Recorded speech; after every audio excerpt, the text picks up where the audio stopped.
Hello and welcome to the Daily Rings of Power podcast, your daily dose of the latest news, rumours and speculation about the Lord of the Rings of Power. The day is Wednesday, October 12th, and I'm your host Harry. I hope you're having a wonderful morning, afternoon or evening wherever you are in the world. Once again, apologies for not getting you the short spoiler review this weekend. My real-life schedule is hindering the amount of time I can spend scripting episodes at the moment. However, as we did last week, we still have our in-depth breakdown of Episode 7 with Anna.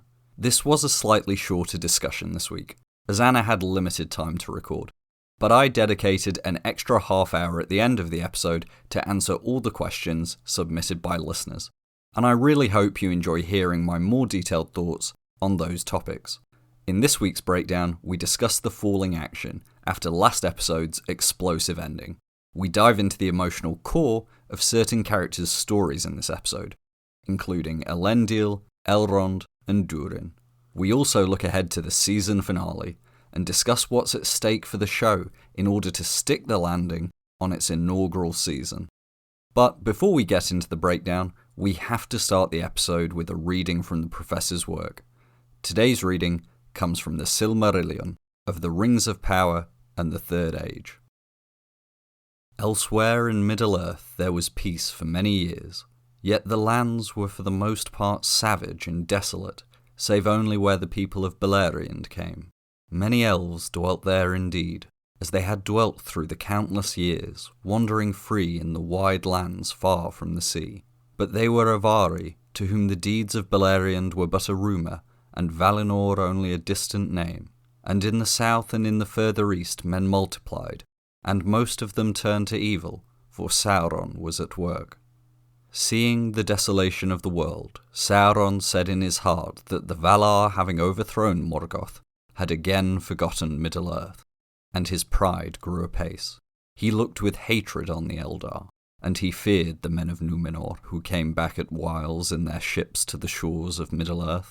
But for long he dissembled his mind, and concealed the dark designs that he shaped in his heart. As this might be the last episode of the show before Sauron's identity is revealed, I wanted to use this passage which sets the stage for Sauron's entrance in the Second Age. As you'll no doubt recognise, the show has effectively reached this point in Tolkien's history, and now we'll have to see where we go from here. Now, without wasting any more time, let's get into the discussion.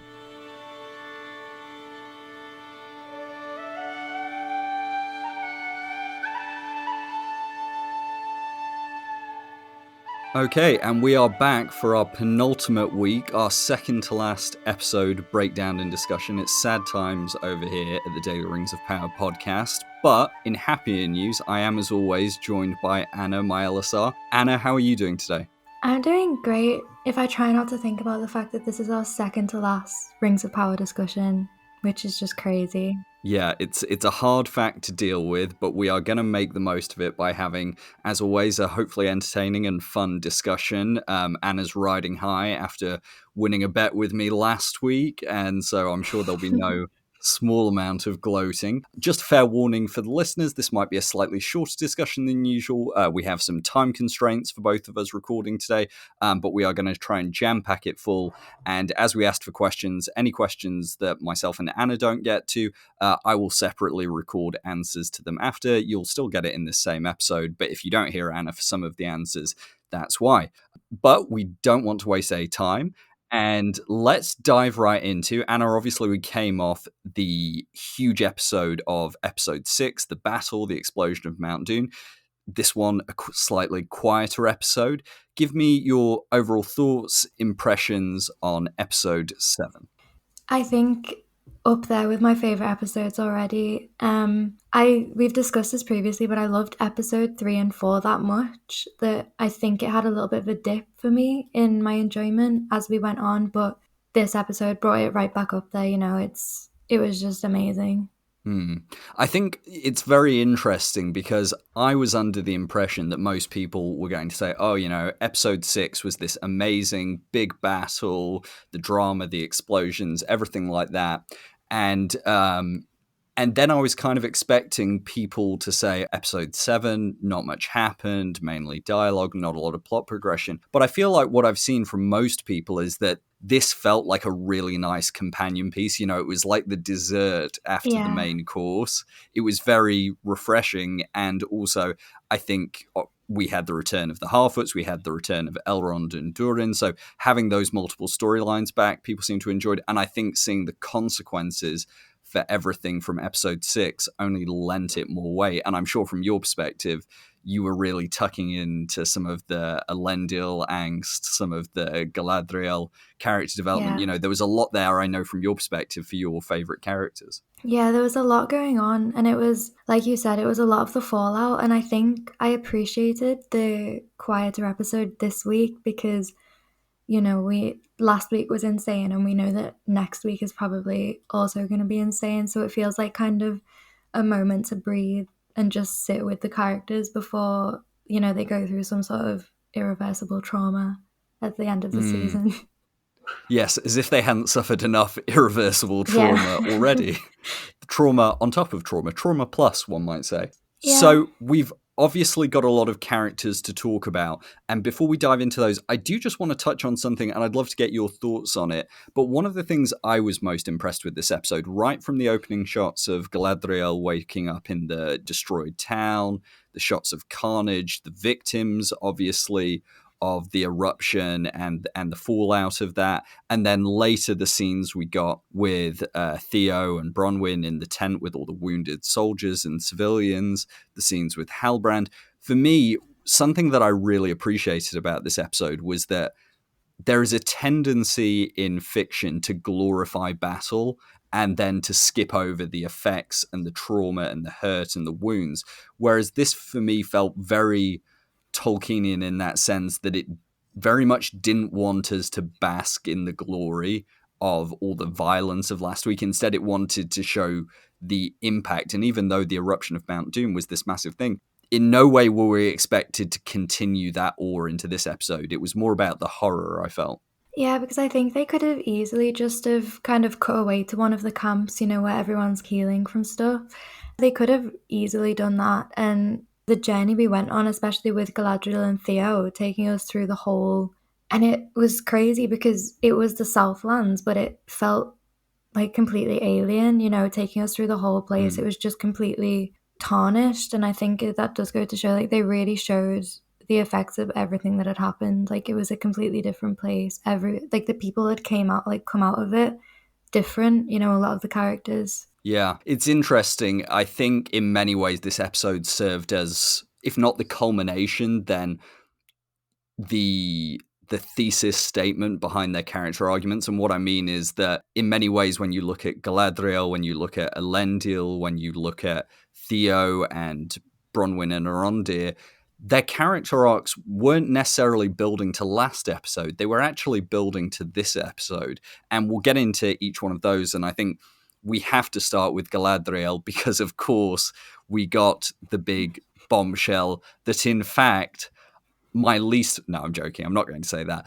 One of my less interested characters, our main man, Teleporno Celeborn, is alive in the series. He is present in the series. Where he is, we don't know. Now, I just tweeted out when I was live tweeting the episode, my brain is exploding, what is happening? What was your reaction to the Celeborn name drop bombshell, and how have you been thinking about it since then? My first reaction, as much as I don't want to admit it, was more of a gloaty, there we go, he's there, he's in the story, even though he might be presumed dead. It was a little bit unexpected, the fact that they were already married, because I don't know if it was just me, but I presumed that we would get, like, Galadriel and Celeborn meeting at some point in the show. In hindsight, it kind of opens up a lot of things, like, you know, would Celebrian be in the near future at any point? Is she already there at this point in Galadriel's life? And one thing that it really made me reflect on was one of the first shots we have of Galadriel, which is one of my friends, I think, you know, Eva, pointed it out to me, that when she picks up the helmet, she probably wasn't looking for Finrod, because we've seen her mourning his body. She was probably looking for Celeborn, and, you know, we know that she was probably thinking about that silver clam comment that she made. So it just kind of adds another level of sadness onto that scene. Yeah, it's interesting. In many ways, it reframes a lot of the scenes we've seen this season. And I've heard some people say, oh, well, why has she been talking about her brother this whole season and not about Celeborn? And I think I'd frame that a little differently and say, she actually doesn't mention Finrod all the time. And I think this is, again, and we're going to have to get into this later when we talk about Sauron, there's a disconnect between the marketing and the actual show. And people keep thinking the marketing is what they're actually seeing. And so because in a lot of the trailers and promotional material, Galadriel talks about her brother's life, really, we haven't heard much about Finrod except for this episode when he's raised very briefly, and 2 episodes ago when Halbrand asks her about it. But she doesn't constantly talk about Finrod, this is the reason I'm doing it. She sees Sauron as the architect of, in many ways, all her pain. And I think it's also worth recognizing that the show wanted this to be a dramatic reveal. It didn't want, you to know this from the start. It's purposeful to hold that information back from you. And I think it's also really interesting, this idea that Celeborn obviously isn't dead in the show. All the people go, oh my God, that means they've killed off Celeborn. Obviously not. If they were going to do that, they would just never mention him in the first place. The point is that clearly he went missing during the Wars of Beleriand. I have some questions about when, how, which battle, but to me it's very clear what they're doing is allowing Celeborn to be able to return in season 2, have Galadriel already have the pre-existing relationship. Obviously there's going to have been a break of several hundred years, but that will then allow that dynamic to resume on slightly different terms, which I think is a really interesting narrative choice. And I'll be honest with you, I have no idea if it's going to work. It's all going to depend on how that's written in season 2 from my perspective. Yeah, and I think even Finrod's death is probably a lot more directly tied to Sauron than Celeborn's is, because, she says, and I could be wrong, but she doesn't really know how he died. She maybe mentions that she doesn't really know what happened. She doesn't even say die, does she? She just says she lost Celeborn and that he went off to war and he never came back. Yeah, and then in that same thing, it's like every time someone mentions Sauron or she needs to talk about her motivations, she would not have time to list off every single person she lost because of him, because she doesn't have time for that. She just needs to talk about it quickly. And Finrod, he's her brother. We got these flashbacks of them in Valinor together, and he clearly motivated her from such a young age that of course he would be the one to mention, I guess, is my thought about that. Yeah, and I've also heard people say, oh, well, when Galadriel says that when Celeborn saw her dancing in the woods or in the garden, which, so on brand for Celeborn to be in the woods, what a loser. But in all seriousness, what I like about that, I've heard people say, oh, does this mean they met in Valinor? What's going on here? I think actually what they're playing with is the idea that within the Silmarillion, because Tolkien really didn't conceive of a backstory for Galadriel until very late on, you don't really know what Galadriel and Celeborn spend the war doing. We know they were in Nargothrond, her brother's kingdom, for a time, but we know they weren't there when Nargothrond was sacked, and we know they'd obviously passed over the Blue Mountains at some point. So for me, another point in the show's favor there is that I've heard people say, oh, she only ever refers to Finrod. She had 2 other brothers, Ignor and Angrod. But the fact of the matter is they were both killed in the Battle of Sudden Flame, I think it was. So they weren't killed by Sauron. They were killed by Morgoth. She can't do anything about that. And if Celeborn's missing, presumed dead, or maybe presumed dead in one of these battles, then again, she's not really blaming Sauron for that. Obviously, Sauron was one of Morgoth's lieutenants, but she's not going to spend time talking about that. And I think it's really potentially interesting. I think, like you said, it opens the door to Celebrian appearing sooner. I don't think she exists, though. I don't know what you think, but I don't think she exists already. I doubt it, because I feel like it would be a weird move to kind of have Celebrian and then erase Galadriel from, the early parts of her life. That just wouldn't really make sense to me. Yeah, and I think, of course, like we've been talking about this for weeks, but Galadriel's whole arc in this show is about going from violence and war to peace and family and healing and love. And a big part of that, clearly, now you can even see it more clearly, I would argue, that it's going to be reuniting with Celeborn, founding, depending on which version of the history they go with, because there's many and none of them really line up. At some point, they're going to found, what will later become Lothlorien. They may have them in Lorinand. I don't know what exactly they'll do with that, but they'll then have Celebrian being born, and all of this will build on Galadriel's character, and that's why I really like it.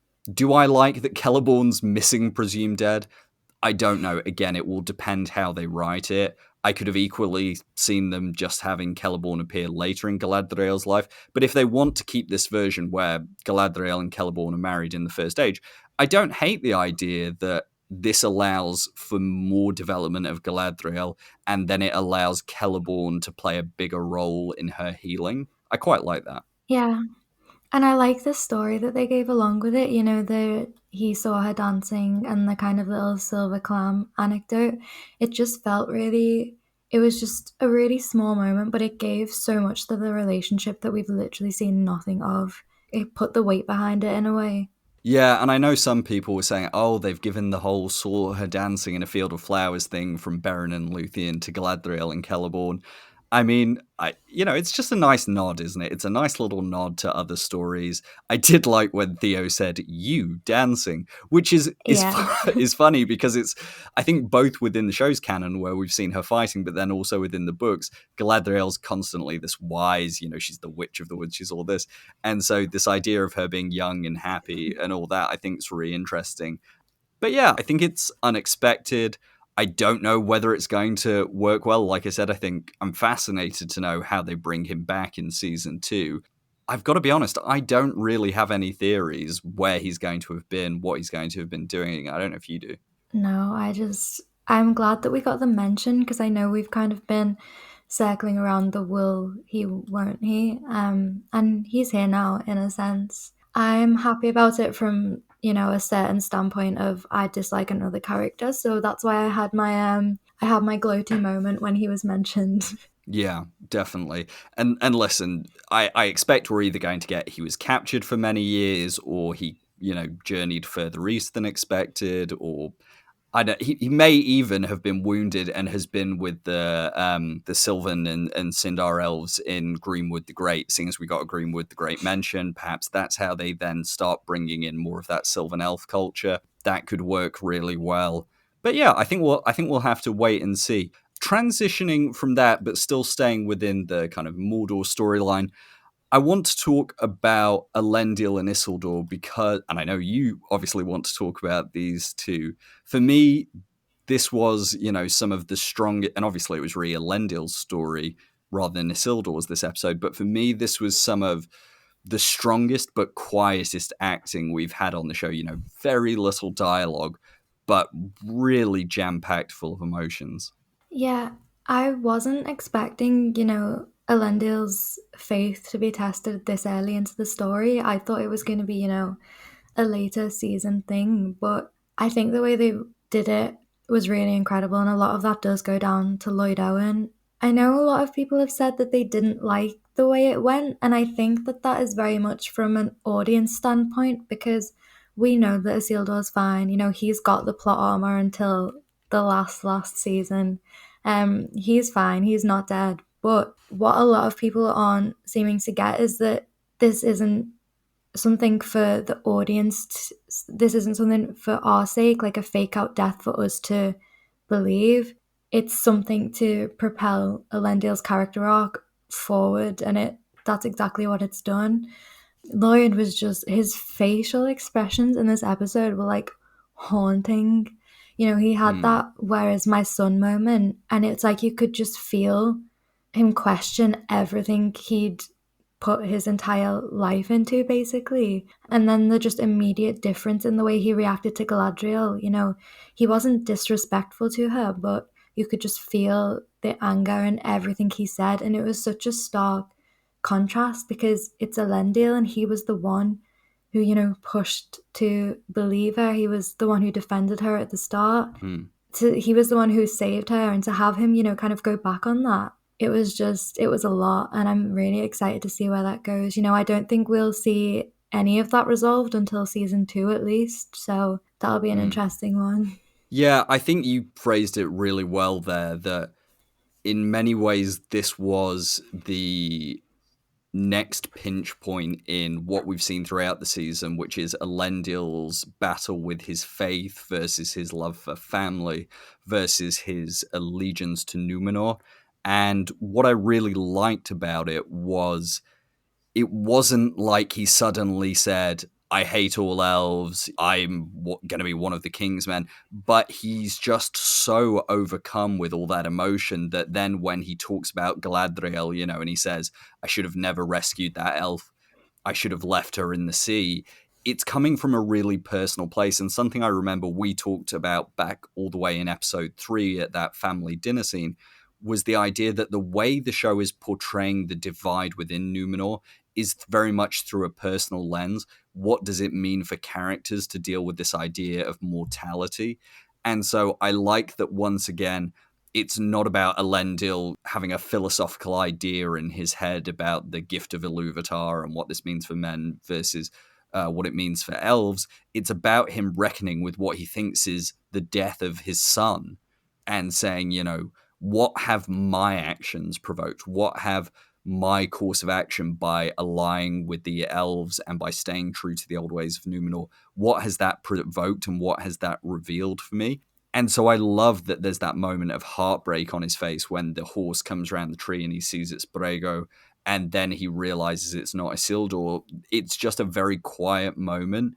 And I imagine if you looked at Elendil's whole dialogue through this episode, it could have only been half a dozen, maybe a dozen lines at most, and half of those talking to a horse. So it's really impressive to see what they've done with his character over the last, I guess, 4 episodes, which is crazy when you think we've only had Elendil for 4 episodes. What I really, really like about the direction his storyline went in this episode was that it felt pitted against Miriel's, because it feels like they were sort of asking themselves the same question, how have we ended up here? Did our allegiance with the elves lead to this? And Elendil is looking at it from this lens of, my son's possibly dead, and it's all because I decided to fight for the elves and come over here. Miriel has lost her sight, but she's not heartbroken about it at the moment. She's angry, and that anger works in the favor of her faithfulness. And at this point, it doesn't feel quite like faithfulness. It feels almost Galadriel-y in the way that she wants the revenge. So it's really interesting the kind of diversion those two characters have taken.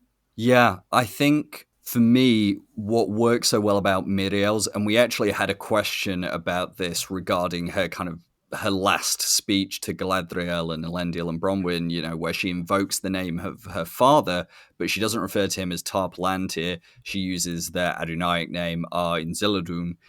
And people have said, why does she go back to using the Adunaic name, which was tend to be something done by those rulers who wanted to ally themselves not with the elves, but more with Numenorian greatness and supremacy. And obviously we'll later see that with Pharazôn. But I think the reason she invokes it is because she is now seeing the Southlands, now Mordor, Adar, all of this, her enemy, she is seeing them as a challenge to Numenor's supremacy, to her own authority, to her own strength, because she's had this personal loss. And what I think is very interesting is I wonder whether that will be part of the conflict for season 2 and how Pharazôn exploits that, because obviously in the books he just takes power from Miriel. But here we might have an opportunity for Miriel actually to be arguing for more intervention, and Pharazôn exploits that, and it encourages it at first, but then undermines her using that. And I've heard people ask, is it just going to be Miriel's blindness that's going to allow Pharazôn to take power? And I don't think the show would do anything that basic. I think it is more going to be about the fact that she's not going to turn away from being faithful, but it's going to become much more about revenge and domination, and that is going to open the way for someone like Pharazôn to exploit it. Absolutely, and I think that and the blindness will work alongside each other. It won't just be she can't see now, so Pharazôn's going to take power and that's that. He's still going to have to manipulate, and she's still the leader. Just because she lost her sight doesn't mean she's kind of lost what makes her the leader. She's still intelligent. she's still Miriel. And it will be really interesting to kind of see how that plays out in season 2. I did see a Mm. really interesting point from someone who, and this is in regards to the blindness, said, and this does actually relate to what you asked, because I think it relates to that a little bit, and how Miriel phrases things now going forward, especially when she's in Numenor, will be so important because she has no idea who's around. She's lost that sense of sight, and so she kind of has to make up for that. Yeah, it's interesting. I don't know whether I think she's going to stay blind. I don't know. I think it would be a really bold choice to then have Miriel be blind for the next Yeah. 2-3 seasons. I could see them doing it. I could also see that they don't want that to become the central crutch of the character. And I can also imagine they probably don't want the story to be, oh, character loses power because they have a disability. So I can see them maybe wanting to avoid that, but I do think there's an interesting dichotomy if they go with it to say, Miriel using the Palantir has this not a gift of foresight, but has been able to see things beyond her own physical time and space, to then losing her physical perception and having to rely on those other elements. And of course, we know that the show did a bit of heavy-handed foreshadowing when she spoke to her father before she left, and he said, "All that waits for you in Middle Earth is darkness."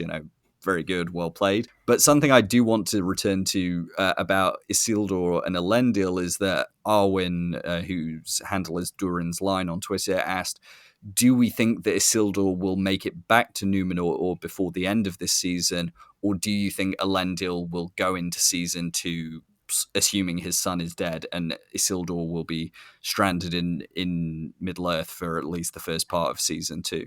My theory for where Elendil's story is going is that this moment is setting up his season 2 character arc. And Mm-hmm. I want that to be true because I think it would be I think it would just take a lot away from it to have the way we leave him in this episode is that he's lost a lot of his faith. He thinks his son is dead. He regrets ever going to Middle Earth. And then if in the next episode Isildur does his, Aragorn at Helm's Deep, he comes back, Yeah. and everything's great. Elendil is like, my son's not dead. We can fight with the elves. I mean, I don't think it would be that basic, even if Yeah. they did it like that. But still, I would hope that this is something that continues on. I think it's a really interesting way to leave him at the end of season 1. Yeah, and I think as well for Isildur, it's really important as well, because Isildur, when he spoke to Galadriel on the boat, he was just trying to get away from Numenor, he said. And now he's going to be trying to get back. But what I think they'll actually do in season 2 is establish Isildur's relationship to Middle-earth. I remember when I did my Numenor preview episode before the show even started, one of the things we talked about is that if you have Isildur go to Middle-earth pre the downfall, you gain a really interesting opportunity to build that tie with the land, which is then going to become really important when he's part of the kingdoms in exile, when they're setting up Gondor, Minas Tirith, Osgiliath. So I think that's a really nice opportunity. I also wonder whether it's going to tie in with the Southlanders heading to Pelargir. Obviously, we also heard Elendil say some of the Númenóreans, I think he said part of the garrison, staying behind to help the Southlanders. So I wonder whether Isildur goes with them to Pelargir. There's a bit of a storyline around there. You get to, maybe because we're heading further south, you get to explore the interactions with the other men of Middle-earth in Harad and, around that area of Umbar. So I think what it'll do is allow Isildur to have his own character arc. And going back to Elendil, I think this is where you then bring back Anarion from the west coast of Numenor in season 2 and have Anarion be the antidote to Elendil's crisis of faith. Because we know within the show's universe, Anarion is this one who is still very much believing in this idea of a true Numenor, of a faithful Numenor. Yeah, I think for Isildur, my main problem with his storyline so far was how much it felt like they needed to get him to Middle Earth, and it felt quite rushed the way they eventually got him there. So Yeah. if he was to return to Numenor quite soon, I would be quite scared that they would do that in a similar way. We need to get him back. How do we do it as quickly as possible? So I would like him to stay and build that relationship with Middle Earth. Yeah, I would actually really love if he was there for half, 2/3 of season 2. I mean, I don't mind if Elendil finds out he's alive, like if the Númenóreans send a ship out with the garrison and Elendil finds out that way. I don't mind that, but I would actually like Isildur not to be in Númenor because it would give more opportunities for his character to develop. It would give Elendil space to develop in his own way, get more involvement of Aarion and hopefully Anarion, who I expect to be introduced in season 2. And I also wonder whether you even have Isildur have more interactions with the elves, maybe. Who knows? There's lots of opportunities there to do interesting things. But just conscious of time, I also wanted to really highlight that this episode proved a really fitting culmination of Theo's story for the season. He may appear in episode 8, I don't know. But even if they didn't, I love that he's had that character arc. I love that he's come to appreciate and accept Arondir. And I actually thought it was a genius move putting him and Galadriel together for that half of the episode, to have Galadriel almost repeat the lessons she's learned this season, to have Theo be on the verge of going down the path she's been on the whole season, and to have her pull him back and pass on this symbol of a noble sword versus the evil sword that he's been dealing with all season. I just thought that obviously Bronwyn Arondir didn't have much to do this episode, but it was more about Theo. And I now no longer have an idea whether Theo is going to become a ring wraith one day, if he's going to stay good. I think it's completely up in the air. But I have to say, from a character who I thought was very slow to get development in the first 2 episodes, they've done a wonderful job in the last 3. Yeah, I think it's like you tweeted the other day, if you watch a character solely through theories and speculation, and all you're concerned about when you're watching them is who are they going to be a few seasons down the line, it can take away some of how you view the character. And I think that also happens with Theo sometimes. Like you said, people think he might be a ring wraith, people think he might go down a dark path. And I was guilty of that. I didn't stop and just take him in as a character. But he really did feel like, whether it was necessarily a dark path he was going down, it wasn't until he was talking with Galadriel that the similarities came through. And it was a really interesting duo. When we got the promo pictures of the two, I wasn't expecting them to be alone for that long, but it really, really worked for me. And I think they both allowed themselves to be vulnerable around one another. And I think for Galadriel, it might have just been because Theo was so young, which isn't to say much because, everyone is young to Galadriel, but still, it was just a really interesting dynamic. And the episode before, I had said, Bronwyn's fake out death, it didn't have much of an impact on me because I didn't think she was going to die. It got me in this episode, when he was walking up to the bed with the hair, and I was like, I wasn't like, this is going to be her for sure, but I was like, it could be. And then the scene where he reunites with them, it really made me tear up. Like, it felt so special. Yeah, the moment where he saw her and then he hugged her on it, I mean, that has really stuck with me. And it's one of those things, and we've been talking about this all season, and I'm not going to get on my soapbox about people being more interested in staying adherent to the lore or answering mystery questions. But I do genuinely think that's what the show's been about for me, is these themes of love and fellowship and family. And I don't know how you could watch that scene of Theo reuniting with Bronwyn, accepting and embracing Arondir. And I think, like you said as well, the reason that scene worked wasn't because we as the audience necessarily believed that thought Bronwyn was dead, but much like with Elendil, we were meant to feel the pain and anguish of Theo and the worry. Yeah. And in the same way we were meant to feel that with Elendil, even though we know Isildur's fine, it was the same thing. And I think both worked really well. But I don't want us to spend the whole episode, because obviously we don't have too much time today, on the Mordor plotline. But I do want to quickly touch on the kind of 2 characters we haven't readdressed, that being Adar and Halbrand. Obviously, both characters got very little to do this episode. Halbrand mysteriously reappearing with a wound. Adar appearing at the very end of the episode with his sword out, which I thought was very interesting, given that we haven't seen him with his sword out before. He was holding that when he was walking over to have his little lunch break sit on the fallen log and think about what he could name this new land. What did you think about how minimized their roles were in this episode? Because, and I don't want to get into conspiracy theories, but I almost wonder whether we got some scenes cut out here. I don't know what you think. See, I didn't pay too much mind to it as the episode progressed, which I thought I would because Adar's presence is something that I've really appreciated in the past few episodes. Surprisingly, I didn't really notice it, and I think that's just because I was invested with the rest of what was going on. I did love the little bit we got at the end. I know some people, and you might be included in this, didn't like I've come the round on it. cell I've come phones. round on Have it. you? Have you? Okay, that's Yeah. good. I loved that, and that might just be the fan in me, but it was just so cool, like seeing it on screen, Mordor. The thing is, It was cool. I tweeted out and I said like, oh, I know it was for new viewers, but it made me giggle. And I think people interpret that as being like, oh, Daily Rings of Power is saying he didn't like it and it was bad. And I wasn't like, I didn't like it. It was just kind of fun and campy. And I don't think Yeah. that's a bad thing. But like, I'm allowed to, No. I'm allowed to think it's a little bit funny. But at the same time, I acknowledge it worked for a lot of people. And watching reactions to the episode on YouTube, I have to say for new viewers, they loved it. They went crazy for that. So, I Yeah. mean, I think, it's obviously going to have less impact for me, but I think it was smart. But sorry, you were saying about Yeah. Adar. Adar in general, like I said, I didn't feel the absence of his presence too much, but I think that's because we didn't focus on the villains this time. It was a lot more about the heroes dealing with the fallout of the eruption. What I found interesting is that, of course, the orcs weren't going to immediately change their allegiance now that they're in Mordor, but he still feels very much the leader. And I do wonder when that is going to change. If we get the Sauron reveal, is that something that's going to happen immediately? That Adar is gone? Or is that kind of going to be a slow thing?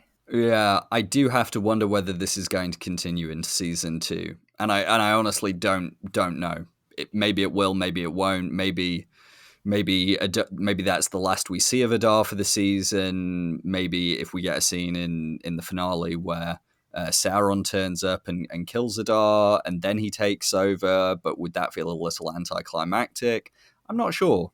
I think it wouldn't be anticlimactic because, we've said from the start, Adar is a good villain to set up Sauron. But I think that we all like Adar that much that it would be a disservice to just see him be killed like that. I would definitely be happy if he continued on into season 2, and I will be very disappointed if I'm sat here next week, mourning him, but who knows? We'll have to see. I do feel very up in the air about it, like you said. I honestly have no idea where his storyline is going at the moment. And I also think as well, like, there's a risk with that kind of character that if he did continue to season 2, it might just not be as interesting because he's worked so well in this very niche role. But if you tried to make him an ongoing presence, I do wonder how much that would actually be as successful. It might be a case of where we need to say, actually, this is a villain that worked for a very specific purpose. And if we were to try and drag it out, you lose something. So that's a possibility as well. Yeah. As for Halbrand, we got a question, and sorry, I'll have to check who asked. I think it was David who asked, Halbrand, he's got this wound, it requires elvish medicine. Doesn't that mean it was caused by some kind of evil blade or instrument? I mean, maybe, just because we know that happened with Frodo, obviously. Then again, you also have Aragorn's, the king's hands are hands of a healer, healing Eowyn. So that's another example. So does it mean he was wounded by Adar?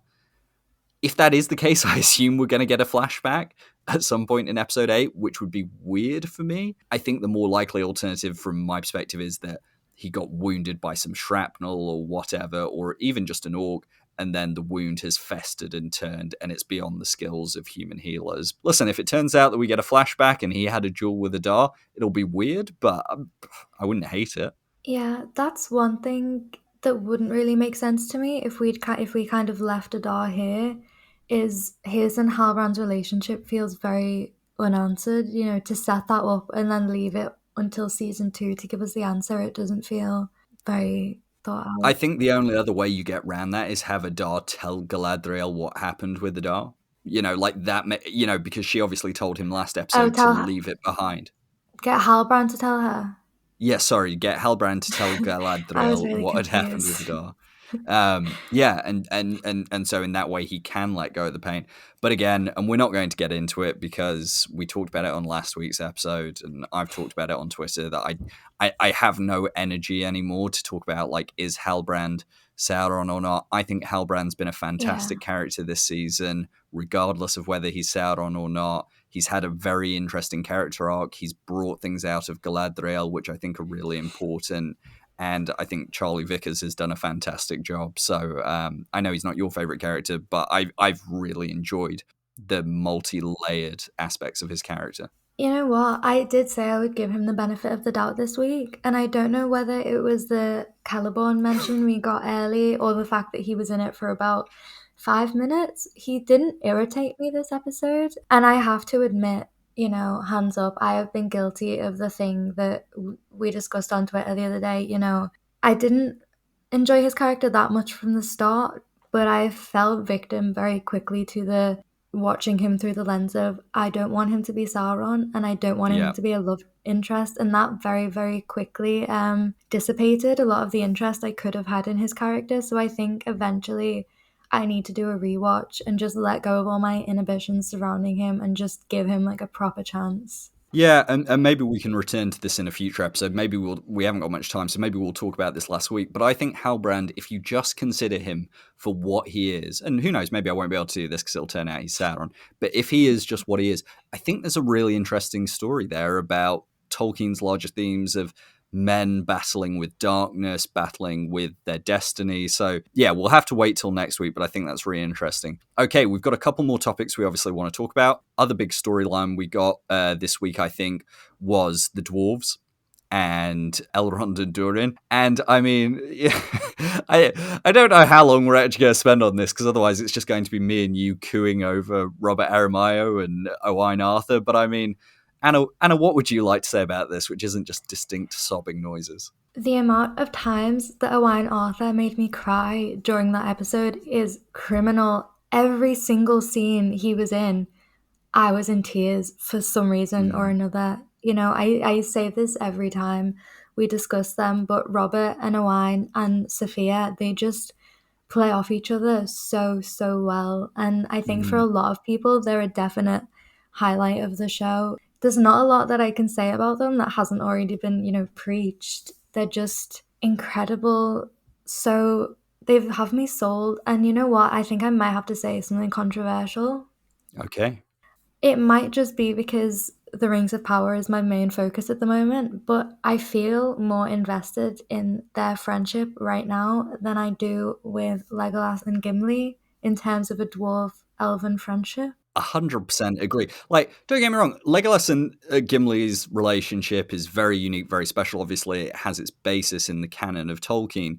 But in terms of emotional reality and emotional truth, there is much more to Elrond and Durin's relationship, which, if you think about it with Legolas and Gimli, I'm not saying it's not there, but the audience has to do the legwork.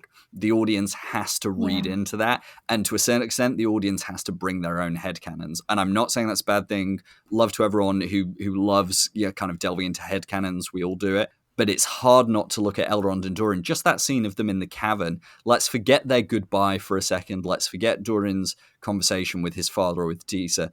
That conversation where Durin almost tells him his secret name, his name, which is only for family in Khuzdul, which we know is a thing that Tolkien established. What I loved so much about that is that it said a lot about both characters. Think about Elrond. He's lost all his family by this point, and importantly, his brother. So seeing a brotherly figure in Durin is so important. Then look at Durin, who thought that he'd lost his friend for 20 years and probably had started to think he was never going to see him again. And then they have, before that scene, the scene where Elrond says Numarie to him. By the way, I'm never going to be able to end a podcast episode, which I always end by saying Numarie without feeling sad now. So thanks, show. But Durin has gone through so many emotional cycles almost with his relationship to Elrond. And so just that short scene, I mean, phenomenal is all I can say. Yeah. Yeah. No, the Namari scene, it felt like you felt the weight of that 20 years in that scene, Yeah. because I know they reunited very quickly afterwards, and I still don't think that takes anything away from the scene, because you felt that fear in him that another 20 years was going to go by and he wouldn't see his friend again. And I think as well, like, it's that idea of that they're making the larger themes of Tolkien more personal. So, you know, Durin's father talks about the elves cheating death, and the, you know, the plan of I think he's referring to there is this idea that Iluvatar and the Valar have a plan for the elves, and that plan is for them to go into the West and diminish, and, you know, to have their own fate separate from that of men and dwarves. But also then you have Durin's beautiful line about the fact that, you know, he just sees his friend dying. You know, he uses that line that, you know, my friend is drowning, reaching for me to pull him to shore. And I think that's what it's about. It's about this idea that for Durin, if this farewell truly happens, that's him effectively saying the end. I'm going to die one day, and Elrond is either going to go into the West and diminish, or he's going to outlive me, and I'm never going to see him again anyway. And so it brings that thing that, you know, we always thought they'd struggle with in time compression, which is the difference between the immortal beings and even the long-lived mortal beings like the dwarves, and makes it so much more personal. And that's something that I don't think can be underestimated. And I'll also say, just because I don't want to forget it, Robert and Owain's dynamic was fantastic, but Peter Mullen as King Durin III, and that conversation with his son, you know, the last conversation they have before they have their kind of falling out, that had me in pieces. It really did. It was such a true moment of father and son not seeing eye to eye, and there being love, but so much frustration that it tears them apart.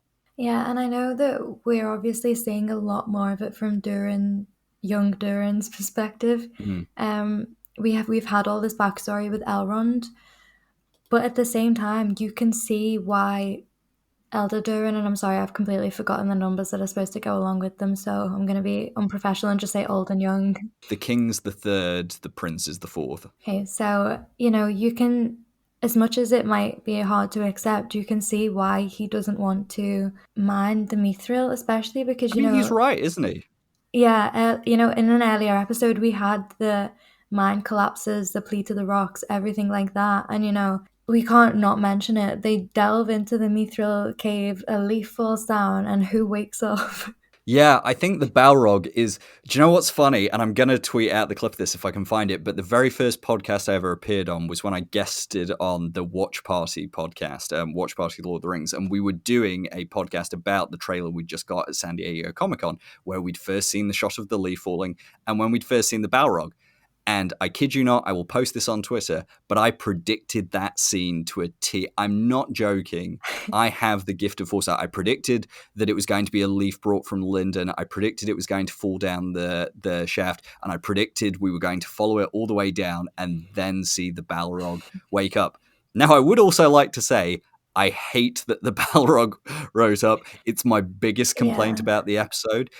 If you're going to show that the Balrog's there, do what Peter Jackson did at the end of the first Hobbit film, where Smaug just opens his eye. Just show that he's there. Don't show the Balrog like roaring because someone dropped a leaf into his hidey hole. Like, that was unnecessary. I think they could establish his presence fine, but the way that he reacted to the leaf really makes it seem like he's in combat mode. You know, he's ready to go and kill all the dwarves, which we know does not happen for a long time. So yeah, I don't know if they're either going to bring him out or make him wait, but that doesn't really fit with what we've seen of him so far. Yeah, we got two questions about this. One from Lynn Caswell Ford, one from Comatose Coda, basically both thinking, what do we think about the Balrog storyline? Honestly, I think it's a huge mistake for them. Like, I don't think it was a good idea to include it in this way, because I think either you then don't have any payoff for the general audience across the next 4 seasons, or you do try and move up the you know, the emergence of Durin's Bane to season 5. I don't know. Like, I just don't understand what the point is, except that they wanted to show a Balrog because it's cool and it would get people excited. Like, and I'm not often one to like condemn the show for decisions, because I always want to see how it plays out. So, hey, in 4 years' time, 5 years' time, I might be saying, do you know what? They handled it well.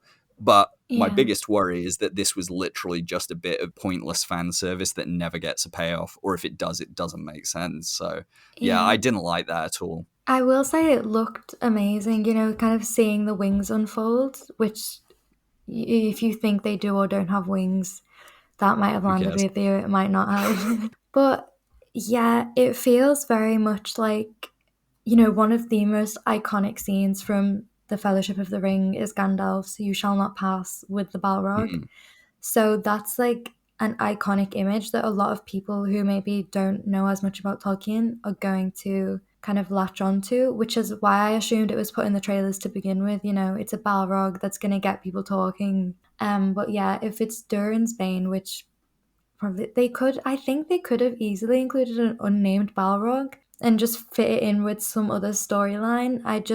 yeah. I don't think it makes sense to have it emerge now. That would just be a complete disservice to the story in general. And then if they show it waking up now and then don't give it to us for 4 seasons, then what was even the point? Well, I think they could even just not give it at all, which is I don't know. I mean, I would prefer that honestly. I don't want the Balrog to.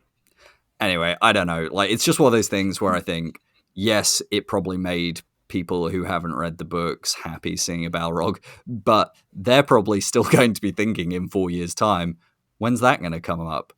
And I know the point is to represent the symbolic danger of digging too greedily and too deep and showing that Durin the Third was right and that Disa and Durin's last conversation where they're talking about how they will dig is actually what's going to bring about their people's downfall. So it gives that dramatic irony to their conversation where we want to support them, but we know they're making a mistake. But yeah, I just like you said, I think if you wanted to include a Balrog, have a story about a Balrog in the Far East that, would obviously have never made it into the main tales or in the Far South. We know the Balrogs fled, follow the fall of Morgoth. There were other ways you could do it.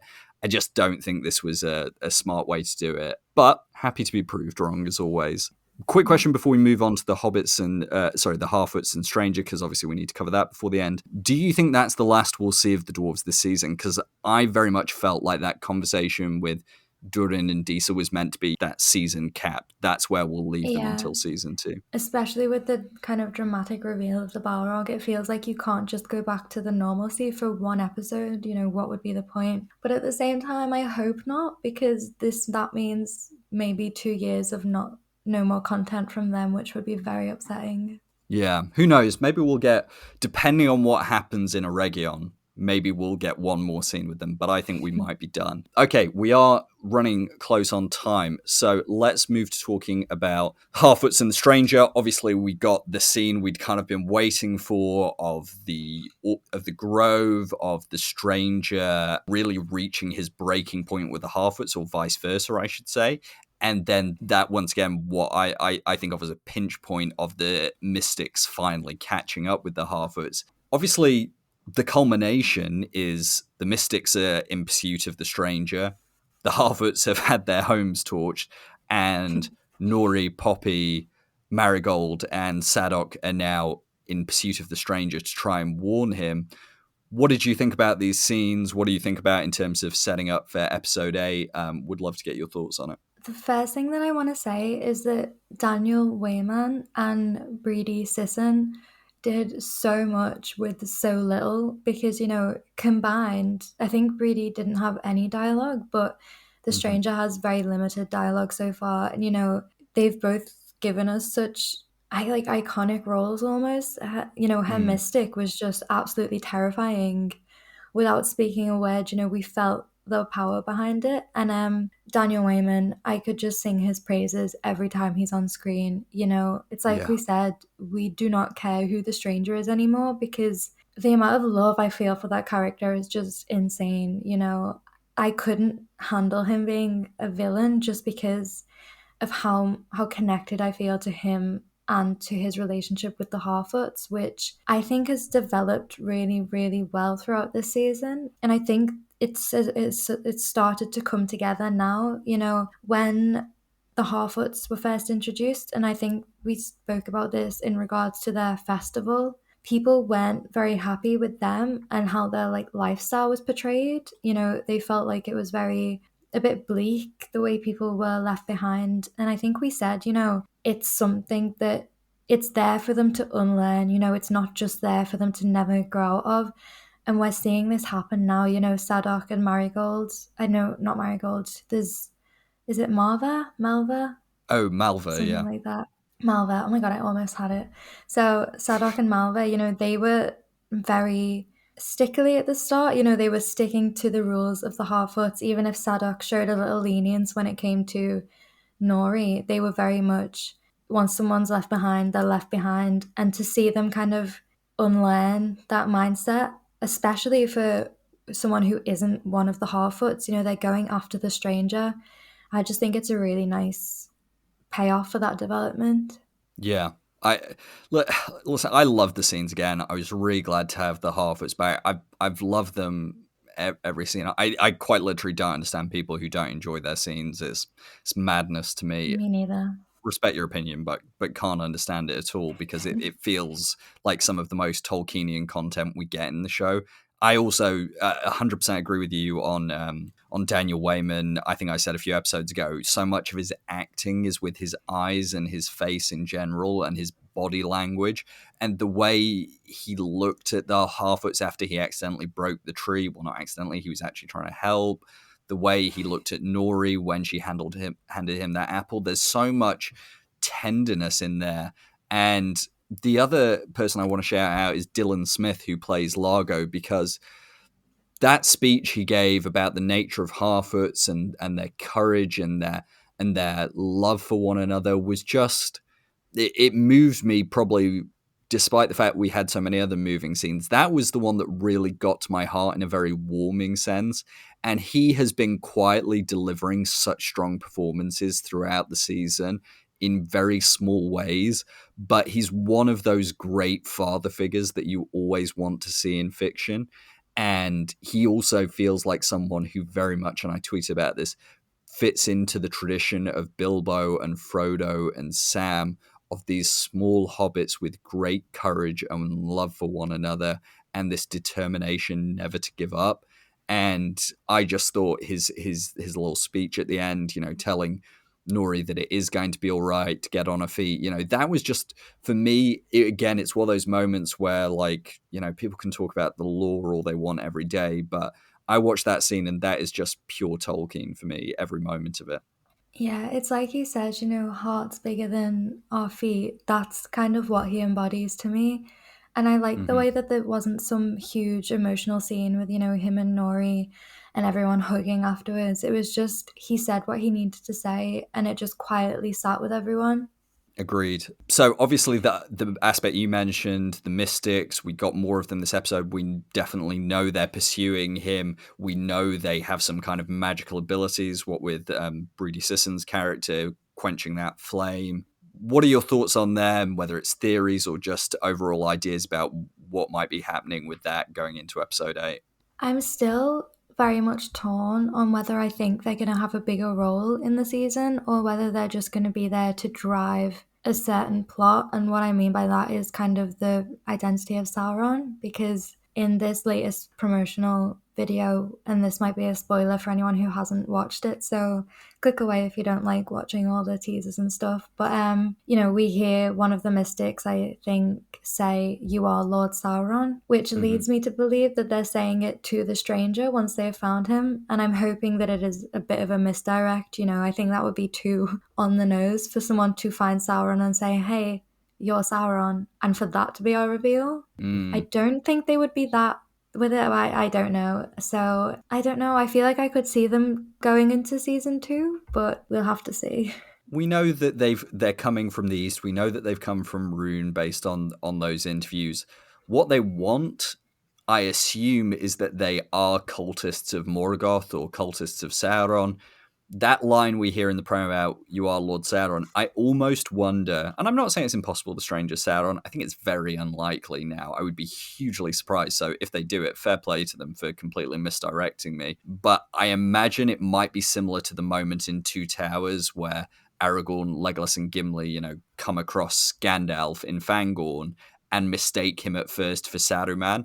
And it's almost a kind of, a flip on that, a play on that of the idea that they think they're finding their master and actually they're going to find one of the Astari who is there to combat them. And the reason they're both being sent following the same set of stars is because he's been sent by the Valar in the way that we know the Valar send the Astari to combat Sauron, and they're in search of Sauron, and what they're actually doing is meeting in the middle, neither finding Sauron, but the opposing sides of it meeting in this clash. So yeah, I agree with that. I think they're most likely there for then the stranger to reveal who he truly is. I don't even know we'll get a name for him. If we do, and it's Gandalf, then I think it's going to be Aloran rather than Gandalf. And if it's a blue wizard, then... But I equally think he might just say that I am one of the wise, in the way that we know Istari and wizards means wise, because that's what the track title is in the soundtrack. So I'm completely open to the possibility we might get the end of the next episode and he's referred to as the wise one and we don't get a name. Yeah, I think especially if they are going to reveal Sauron next episode, it would be too much for both of the reveals to happen at once. I think it would take away from both of them to do that. Agreed.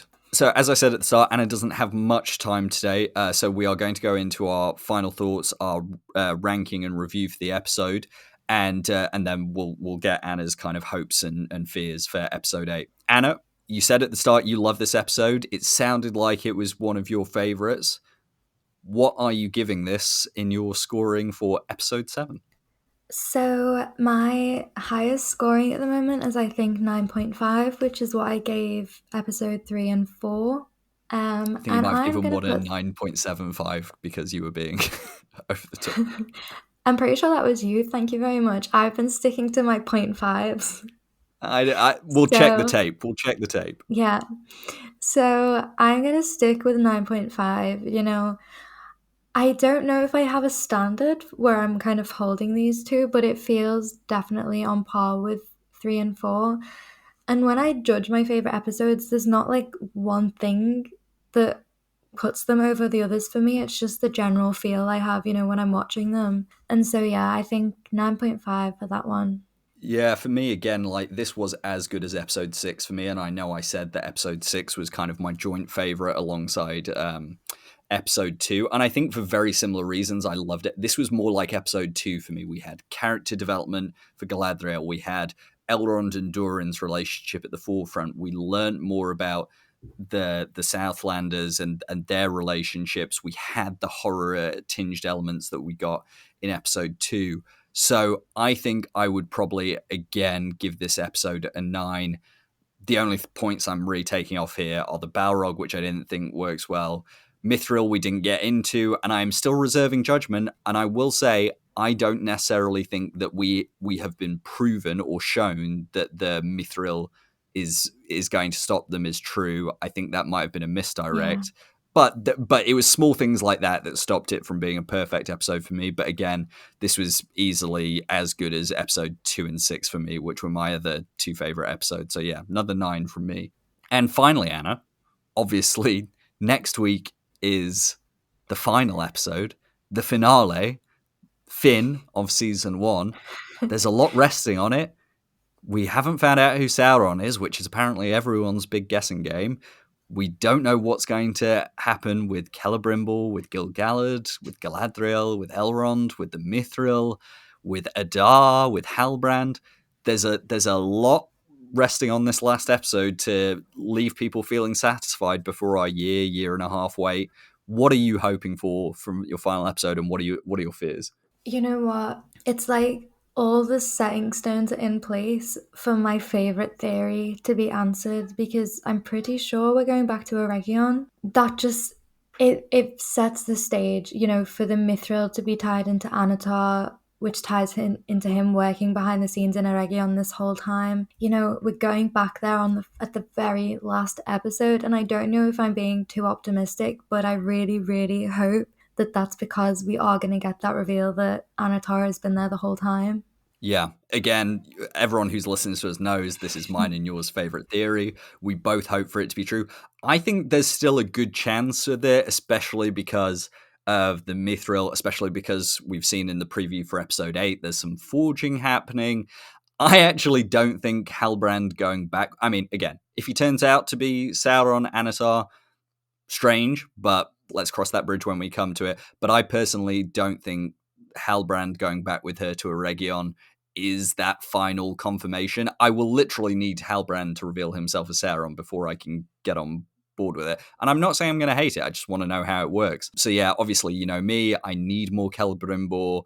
I desperately need him to get a good 10, 15 minutes of screen time this episode. I'll be so disappointed if it's not, and we'll obviously have to discuss that next week. And then, yeah, I'm really interested to see what happens when Elendil and Miriel get back to Numenor. Can't wait to see Galadriel and Elrond reunite. Really invest in that. And yeah, then like we talked about, I'm very anxious for Nori and the rest of the hobbits who've gone after the stranger. So little prayer circle, especially for Sadok. I think he's in danger.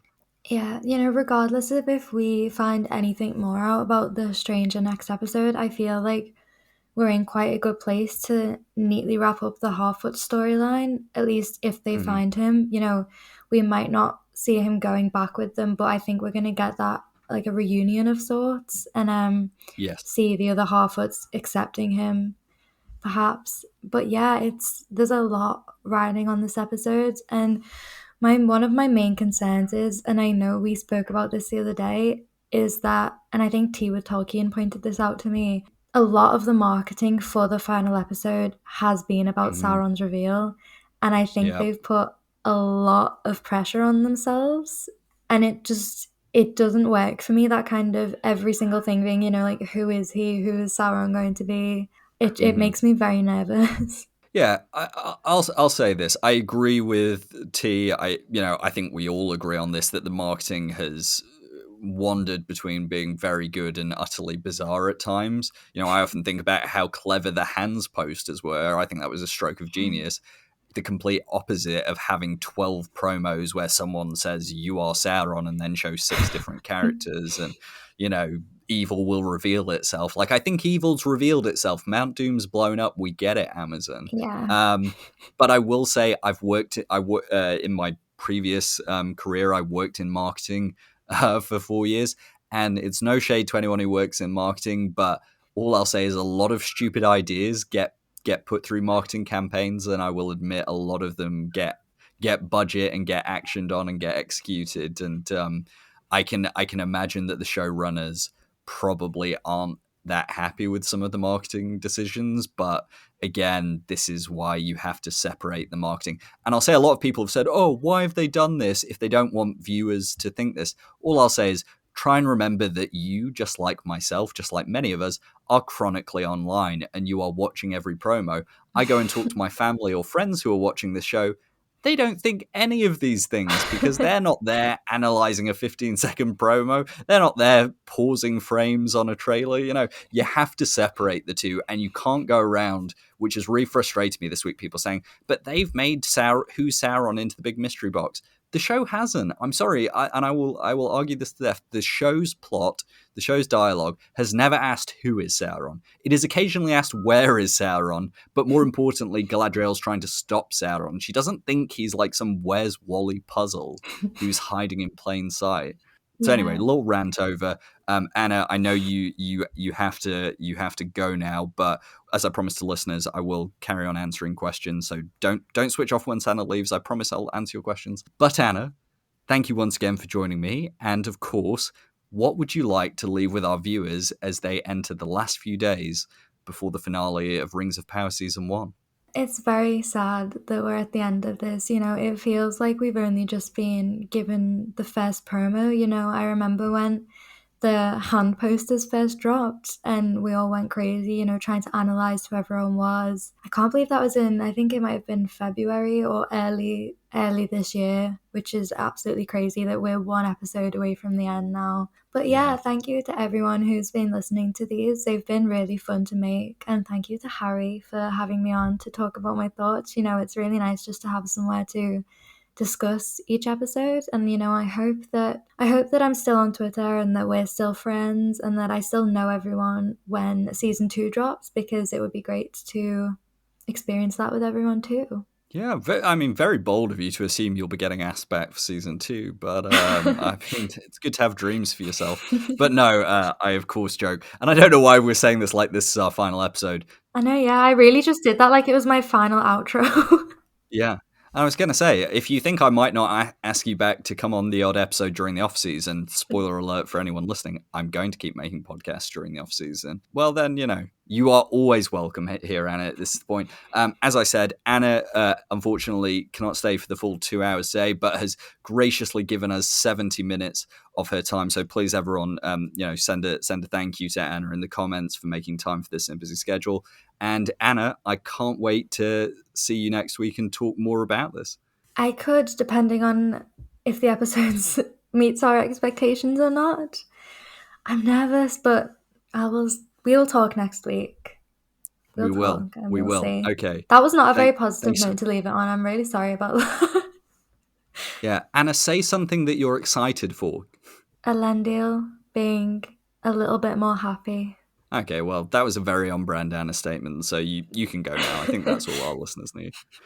Also, I'm going to give you a tweet to tweet tonight, from the bet. So look forward to that one. So just so that everyone remembers, before Anna leaves, she won the bet about which of Ontamo and Valandil are going to die. Anna, have you got a tweet lined up for me to tweet? You don't have to reveal it now, but do you have one in mind? I have an idea of what I'm going to make you tweet, and I'm very excited for it. Okay, so I know not everyone listens to this podcast. I've got quite a few followers on Twitter, not to brag, hit the 10K club. But for those of you who are listening to the podcast, when you see me tweet something strange, just know that it's Anna, not me. So, and you can blame Anna for whatever horrible thing I say about Celebrimbor or Aarium. Awesome. Well, that's a great note to leave it on. As I promised, Anna's had to go now, but you guys submitted lots of great questions to me, so I want to go through them. I've sort of organized them by topic, so I'll try and give you my best answers, and I apologize you're not getting Anna's take on all of these. So, starting off in Mordor, Artenaro asks, do you think Waldreg will betray Adar as soon as Sauron shows himself? I would love that. I think that would be such a smart way to show Sauron's supremacy as the villain and also reinforce that idea that while the orcs may follow Adar because he's a father figure to him, men were probably never going to follow him in the same way, whereas that would nicely set up the fact that Sauron is going to be the one to manipulate, deceive, coerce men and bring them under their dominion. So I would love that if Waldreg betrayed Adar. I don't think it's going to be a situation where Waldreg kills Adar, but I think he may switch allegiances as soon as Sauron shows up. Absolutely. I think that's a great idea, Artenaro. So we obviously talked about the Galadriel Celeborn reveal, and so I think we largely answered this. Lysandra and Snorting Horses both asked about what's happening with Celeborn and when will Celebrian appear. We talked about this on the podcast. The only thing I'll add is that try and remember that in terms of Celeborn and Galadriel's history within the text, there are several different versions. If you haven't read Unfinished Tales, go read the history of Galadriel and Celeborn. It's very interesting. And also remember that there isn't really a defined history for Celeborn or Galadriel for most of the First Age. Once they meet each other and marry in Doriath, and then they go to Nargothrond with Galadriel's brother Finrod, we really don't know what happened. So we don't really have a clue whether Celeborn did fight in the Wars of Beleriand. We don't know when they left to go across the Blue Mountains into Eriador. So there's actually a really good question there that Tolkien didn't ever give us an answer for about what Celeborn was doing. So I think it's totally up in the air, and I think they've got a lot of room to explore. Like I said to Anna, I don't know what they've got planned for it, but I would guess is that either he was a prisoner of war or he was hurt in some way and he has been with the Sylvan Elves.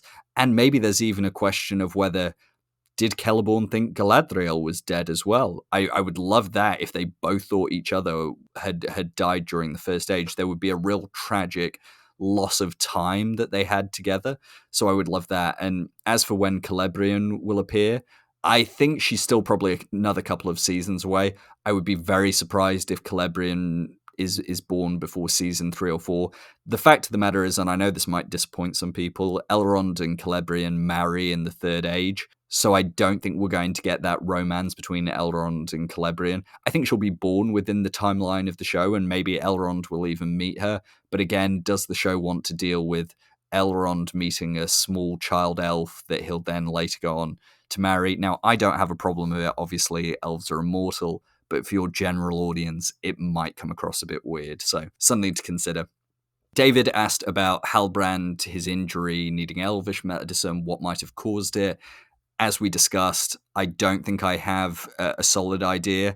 I think if they want to give us a proper explanation, it would probably require a flashback, but I am going to try not to break my brain by thinking about it too much, and so I'm just going to assume it was a wound from the explosion, but it's festered. But I do think it's very interesting to say they found him on the road, and as I said to Anna, I do wonder whether we got some scenes cut out. It's very possible that they shot multiple different endings for this storyline based on the fact that there's a mystery around Sauron, around Adar, around Halbrand, so I wouldn't discount that. But I'm also perfectly okay if the story is he was just wounded in the explosion. We saw lots of people were wounded in the explosion. It makes sense to me, but it is very interesting. I agree with you. So who knows? Maybe there was something that happened with Adar, with his sword, or with Waldreg and the key, the broken hilt that became the key. Who knows? But I think it's a very interesting question.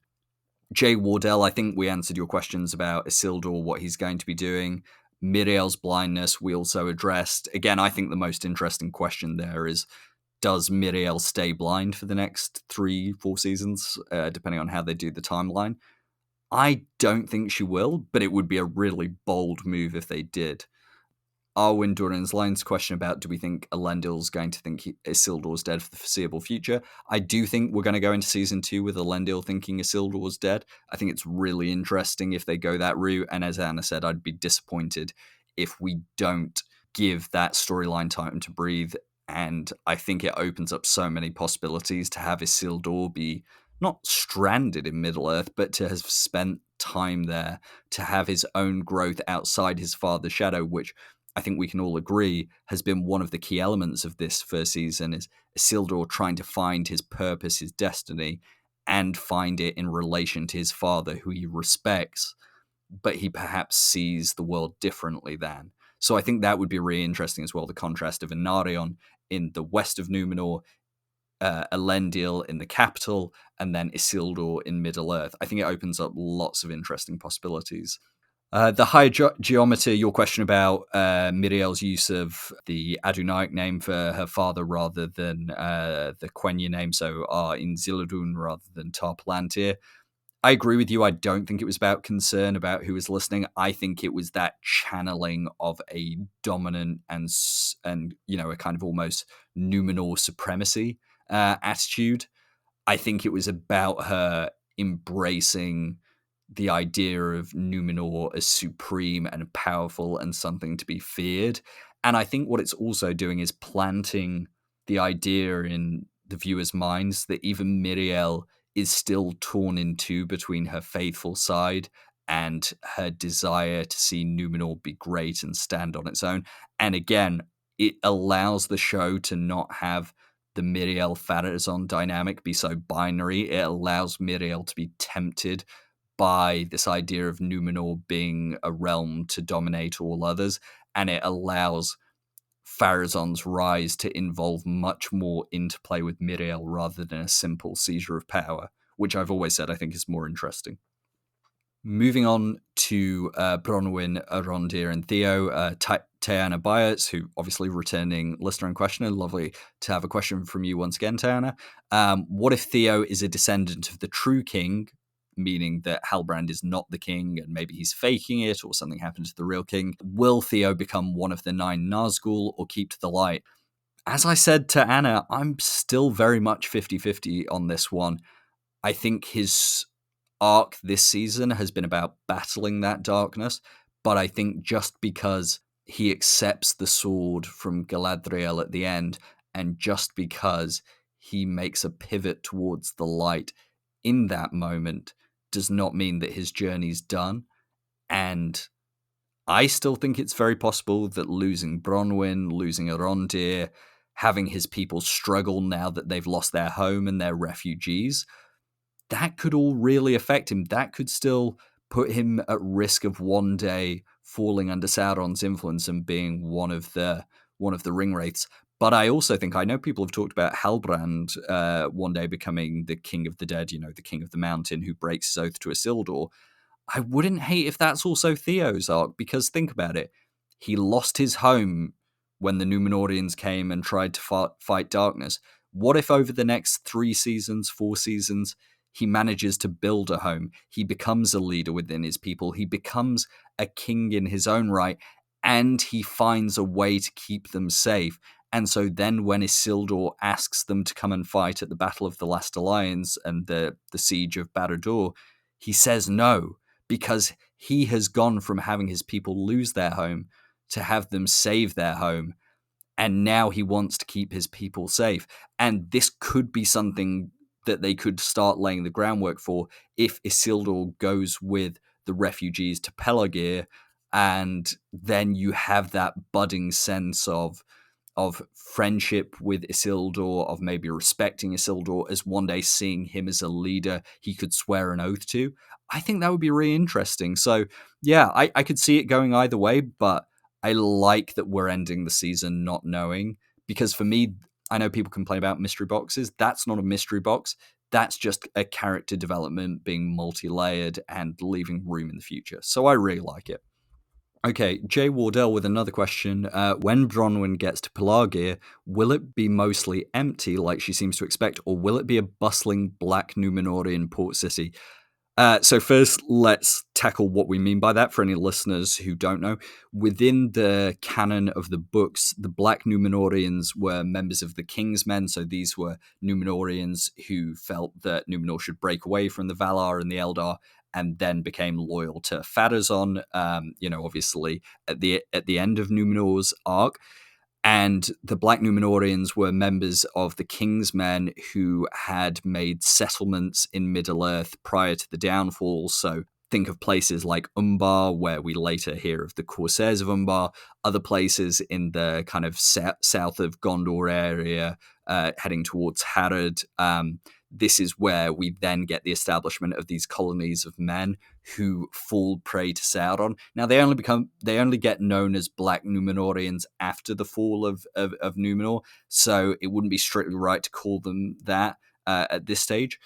Do I think there's going to be Númenóreans there when Bronwyn gets there? Yes, I actually think there might be, or at least in the sense the descendants of Númenóreans who first colonized Pelargir, mainly because I think it'll make for a really interesting dynamic between Bronwyn's people who are searching for a home, the Númenóreans who maybe established this colony and then never went back to Middle-earth, and so now see themselves as, if not native people, they see it as their dominion. And so I could imagine there being interesting political clash.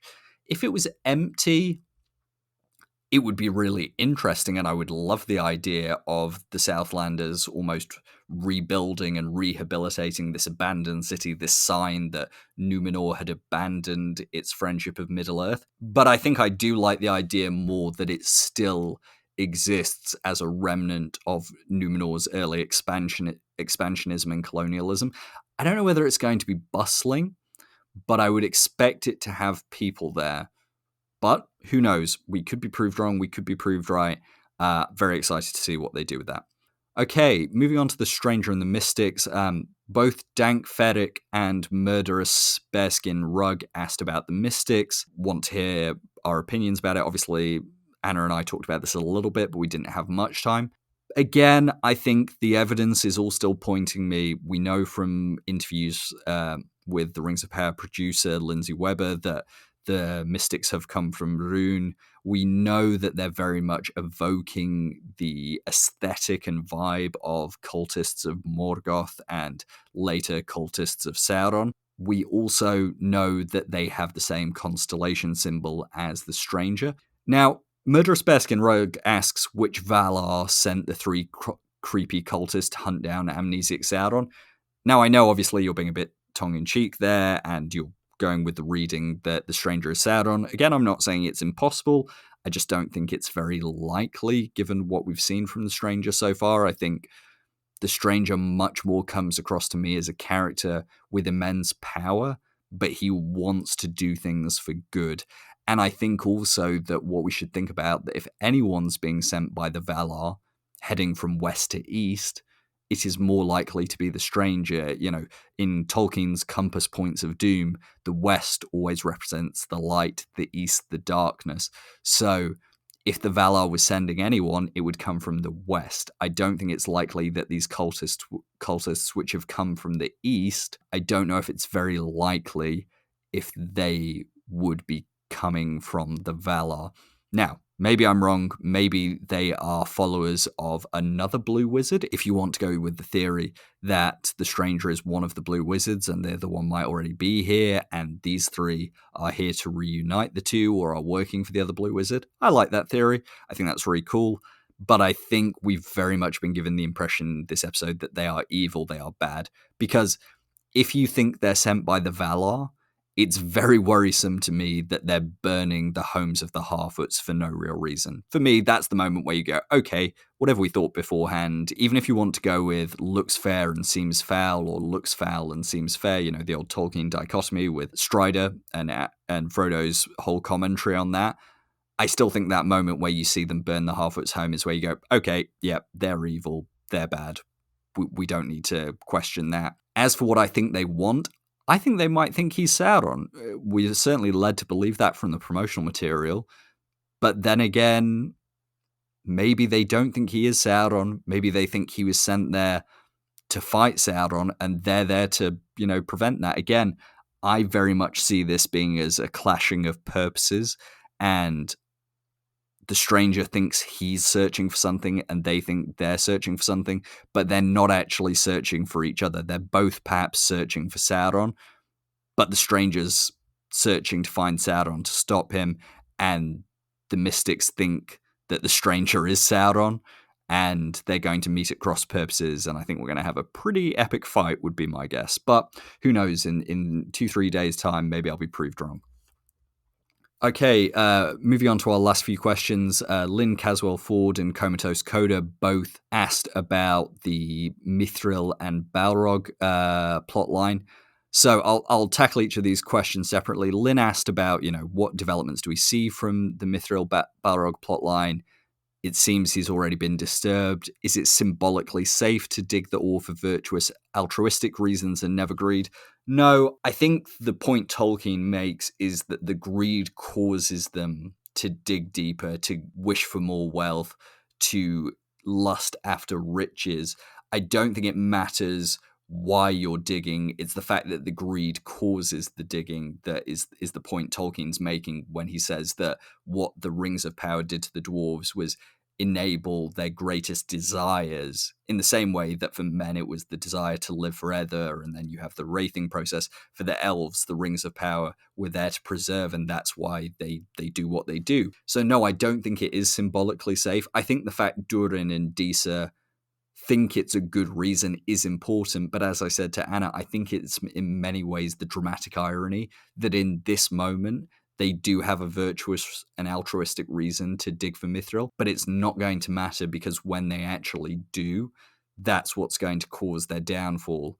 And then Comatose Coda asked, you know, with Mithril actually countering the contamination, could it influence the Balrog, potentially even being a kind of cage around it? I wouldn't go with anything that literal. Again, I'm not totally convinced that Mithril is everything the show is trying to tell us it is. Yes, we saw it cure the contamination of the Leith, but does that mean it cures evil? I don't think so. And do we even know that Mithril alone was what caused the Leaf to be cured? Was it due to being in proximity to the tree that Durin has? Who knows? Obviously, visually, they're trying to tell us that the Mithril caused it, but I don't think, at least I hope they're not trying to tell us that Mithril has some kind of superpowers to it. But who knows? Maybe I could be wrong. As for how I think the Balrog being awake will impact the Dwarven arc, as you will have heard me say to Anna, I think it's a real mistake, the show doing it, because I don't think they can give a payoff. I think it's there to symbolically represent what the dwarves are digging towards, their eventual downfall. but I think within the show we're never going to get that payoff. So I do think it's a mistake. Okay, and then some final broad questions. Lysandra asked about Tolkien Professor's theory that the creation of Mithril is a tool that's being used by Sauron to influence the elves, exploiting their deepest concerns. Yeah, this is something Anna and I talked about after episode 5. We both feel that that's the strongest explanation. We're both big proponents of the concept that Anatar's already in Eregion, influencing Celebrimbor, who is in turn influencing Gil-galad. And my personal theory, if you want it, is that in the final episode, Anatar's going to be revealed, and that is where we're then going to have the rift between Gil-galad and Celebrimbor, because obviously we know from the books that Gil-galad, Elrond, Galadriel all distrusted Anatar. And so I think what we might get is that Elrond's going to take the Mithril to Eregion. Celebrimbor's going to try and forge something with it. Maybe it works, maybe it doesn't. It's not really important. But what's then going to happen is that Gil-galad, Elrond, Galadriel are perhaps going to leave. Perhaps they'll stay. But I am absolutely sure, and honestly, it doesn't matter to me whether it turns out Halbrand is Sauron, who then, transforms into his Anatar appearance, or whether my theory, and the same theory Tolkien Professor has, and many others have, that Anatar's already in Eregion. The point is that where we get to at the end of the finale is that Anatar is revealed, Celebrimbor is being influenced, and the idea for Rings of Power is being instilled in the elves. Because we know it's what happens, and we know it's what the show is going to have to do. So I don't see any reason why they wouldn't give us, even if they don't forge any rings in episode 8, which they may do, they may not, they have to put this idea on the table leading us into episode 1 of season 2, whenever that comes out.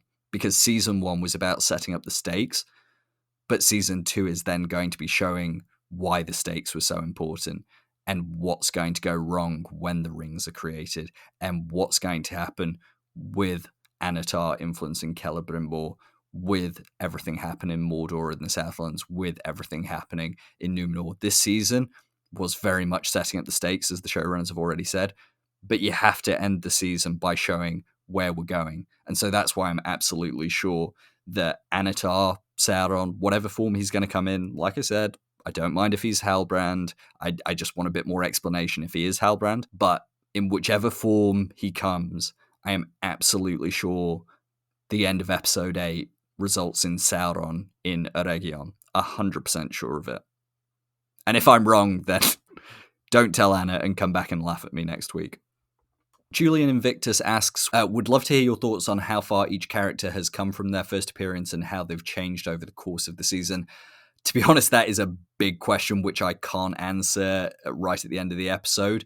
I will say, for any of you who do want to stick around during the off-season, I plan on making more podcast episodes about the show, and one of the ideas I had is to do an episode for each of the big main characters, the ones that had character arcs, so Elrond, Galadriel, Halbrand, Elendil, Isildur, etc. And we'll do an episode on each of their character arcs and talk about what their journey was about, how the show executed it, where they did it well, where they did it poorly, where they've come from, where they've gone. But what I would say in answer to your question is, take Galadriel as the example. She is a character that started the season dealing with grief and trauma, and she was dealing with it by trying to fight her way out of it and defeat evil through violence and through sheer force of will and aggression. And where we are ending it, at least where we appear to be ending it after episode 7, based on her conversation with Theo, is realizing that you cannot find the light by just fighting the darkness. And in many ways, it goes back to her opening conversation with Finrod. And in many ways, it is about her coming to terms with that roiling tempest inside her. And I think what we're going to carry on seeing over the next 4 seasons is how she moves that process of healing away from being about fighting the darkness, instead to being about preserving the light. And that will come through her family, her people, later her realm. and it's also going to be how she's going to interact with other characters. So I apologize because I feel like I'm not answering your question, but we don't have enough time to answer that for all 20 characters. But if you want a preview of my thoughts, don't think about it in terms of the characters' actions. Think about it in terms of their motivations and their mental state. And I think Anna and I talked about this with Elendil as well. So hopefully that gave you a bit of a preview. But yes, I will absolutely do episodes on each of these characters. I want to talk about that in terms of Halbrand, in terms of Elrond, in terms of Bronwyn, Arondir, everyone. So yeah, I apologize, but I promise I will give you more full answers in time, but I don't want to rush it for every character in 2 minutes. Jay Wardell with final question, because he obviously asked about Pelagia and the Black Númenóreans. How do I think the show will handle that phrase, Black Númenórean? And Jay says, if I were them, I just wouldn't include it at all, as it has such different cultural connotations today. Would that cause problems for the plot? I don't have strong feelings about whether they include it or not, because they have done a very good job of making, I would say, and I would have to go back and check, but I think pretty much all the cultures we've seen in the show have been multi-ethnic, actors of all ethnicities, certainly in Númenor, certainly with the Harfoots and the Southlanders, and with the elves, although if you want my honest answer, I think when it comes to the elves, I think they could do with introducing more characters who aren't just white, because obviously we have Arondir, but apart from that, I think we saw one character in Lindon who wasn't white. And this isn't, before anyone says, this isn't about diversity quotas. It's just about, if you're going to have multi-ethnic cultures, then just have it. Listen, if you want to cast Celeborn as a character who's Black or of any other ethnicity, similarly with Círdan or any other characters they want to introduce, I'm fine with it. Character's skin color does not define their character in Tolkien's work, as far as I'm concerned, and even if Tolkien thought that, we wouldn't bring that into an adaptation, because society has changed a lot in the last 100 years. So no, I don't really have strong feelings on if they include Black Númenórean or not. I think they probably won't. And I don't think it would cause any problems for the plot, even if they don't, because the point is they're just Númenóreans who fall to the dark. And also, the term Black Númenórean only really becomes relevant come the fall of Númenor and heading into the end of the Second Age, start of the Third Age. So I don't think it'll be important enough for them even to address. And then we've got two really interesting broad questions to end on. So I'll take these and then we'll finish. Hobbit Versteher, maybe it's a German name, or maybe I'm massively mispronouncing that. So Hobbit Versteher, I hope I've pronounced that reasonably well, asks, what are your thoughts about the use of magic in Rings of Power? Tolkien really used it rarely. In your opinion, is the amount of magic and who uses it lore accurate? So I think this is one of those areas where you have to think about what was Tolkien interested in writing about. So let me give you an example. Tolkien says that of the 9 Nazgul, some were warriors, some were kings, and some were sorcerers. Does Tolkien ever explain what he means by sorcerers? Does he explain what kind of magic they practiced, how they practiced it, where they got that magic from? No. Think about Galadriel and Celeborn's explanation of magic, to the Fellowship. Within the book, that is, and even thinking about the elven cloaks and how they answer the question about whether they're magic, and they talk about the fact that is it magic in the sense you would consider it in terms of sorcery or tricks, or is it that there is a quality to their elves and the way they interact with the world and the way they create things that is magical? Sure, but then you also have to think about that Tolkien talks about magic as it relates to the machine, as it relates to the desire to create and control, and that in itself being an area of darkness for characters and a negative thing to pursue. So what I would say is, and maybe this is something we need to devote a whole episode on, because obviously I haven't come prepared with lots of notes to think about this question, but I would say it's a really interesting question. But I would also say Tolkien just never was that. He is not someone who felt the need, in the same vein as someone like Patrick Rothfuss, who wrote The Name of the Wind. His system of magic is a hard system of magic. There are rules, there are requirements, there are laws to it. And so in that, you need to explain the magic system.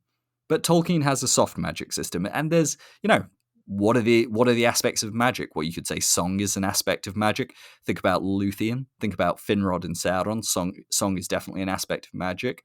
But then think about Tom Bombadil. Tom Bombadil appears to have magic, as we might call it to a certain extent, but none of it's ever really explained. So for me, and I assume you're talking about it in regards to, I would guess, The Stranger and the Mystics. Sorry, I'm having to guess from your question, but the question to me of, is it lore accurate, the fact that, the Mystics appear to have some magical abilities in terms of fire and that ability to appear and disappear? Well, it's a question to me that doesn't necessarily have an answer, and I think asking whether it's lore accurate is really not a question I can answer, because Tolkien didn't have an answer to it. And he wasn't that interested, clearly, in giving defined limits or specifications or sources of magic, because it was much more about those broader ideas of the will of Iluvatar, the invisible hand of Iluvatar, the power of creation, the power of music, the power of song.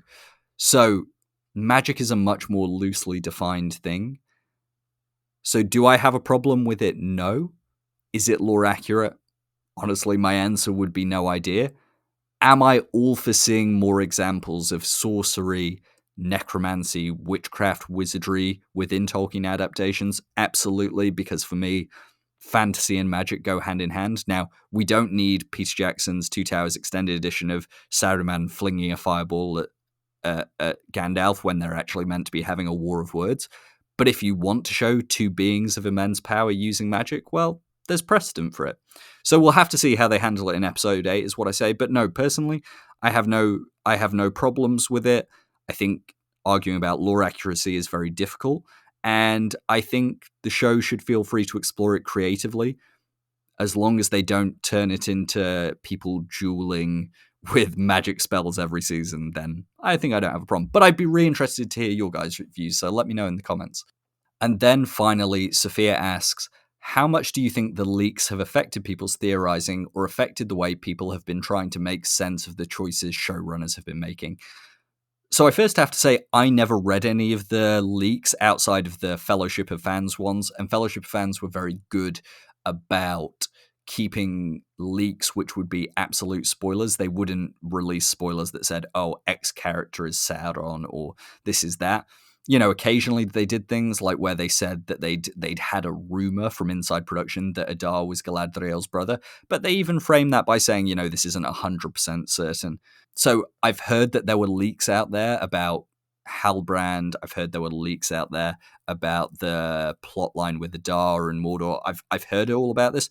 I didn't personally read them, so I just want to make that clear. As for whether I think it affected people's theorizing and the way they've been trying to make sense of the choices, yeah, absolutely. And I think I'm not criticizing anyone if you read leaks purposefully or accidentally. I don't blame you. That's either your choice or an unfortunate thing that's happened. And it's probably inescapable to separate that from your enjoyment of the show. But I would just say, bear it in mind when you're thinking about it. Bear in mind that it's probably affecting the way you view the show and the choices the showrunners made. And just be mindful of that, is what I'd say. I'm not here to tell people not to read leaks. I'm not here to not tell people not to speculate or theorize. I think what this question may be referencing is my small thread on Twitter the other day where I said that I think viewing the show primarily through the lens of who is Sauron or who is Halbrand or who is the stranger misses the point. And I do want to be clear that I'm not telling people how to watch the show. But I think the Tolkien professor has said this, and I'd say it as well. If you go into the show asking the question, who is this Sauron, or what is this mystery, or even how does this line up with the lore and the timeline? If you go in primarily looking at the show through those questions, you will be less open to looking at the story the show is trying to tell you. And I'm not saying you have to like the story, and I'm not saying you have to like all the choices they've made. But I would say try and look at the show as a story you're being told and take that for what it is. So as Anna and I have said many times, neither of us are that bothered who the stranger is anymore. If he's Gandalf, great. If he's a blue wizard, great. If he's Sauron, great. I'll be really interested to see what they do with that. But I'm invested in their journeys, and it's the same with Halbrand. It's the same with every character. It was the same with Adar before we got his conversation with Galadriel. I'm just trying to enjoy the story they're telling me, and I'm trying to take that story for what it is. And I think there is a danger when you go into a show assuming the showrunners and every character and all the dialogue is trying to trick you. And I just think that's not a healthy way to look at it. If you want to do that again, I'm not here to stop you. But I would say if you're finding your enjoyment of the show is being affected by that, it may be because you're not looking at the show as a story in its own sense. You're looking for it to answer questions that the show has never told you it was going to ask or answer. The show is not designed to answer questions either you think they've given you or you would like to know. The show is there to tell you a story, and you have to judge it on how well it tells that story. And again, you may like it, you may not, but just try and keep that in mind.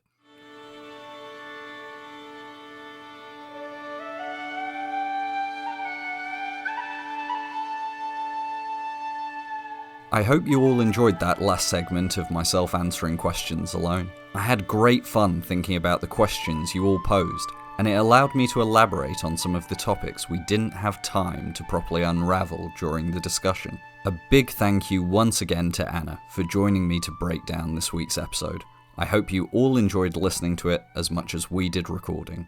Let me know what you thought of our discussion on Twitter. Are you feeling the nerves heading into the finale? Have we seen the last of the dwarves for Season 1? And what is the one thing you're hoping to see in this last episode? I'd love to continue the discussion on Twitter, so come on over and join us. But for today, that's all we have time for. As always, I'd greatly appreciate if you could leave a rating or review on whichever podcast platform you use. And if you haven't already, make sure you subscribe so you never miss an episode. Thank you so much for listening. We'll be back very soon to discuss the season finale on the Daily Rings of Power podcast. Namarie.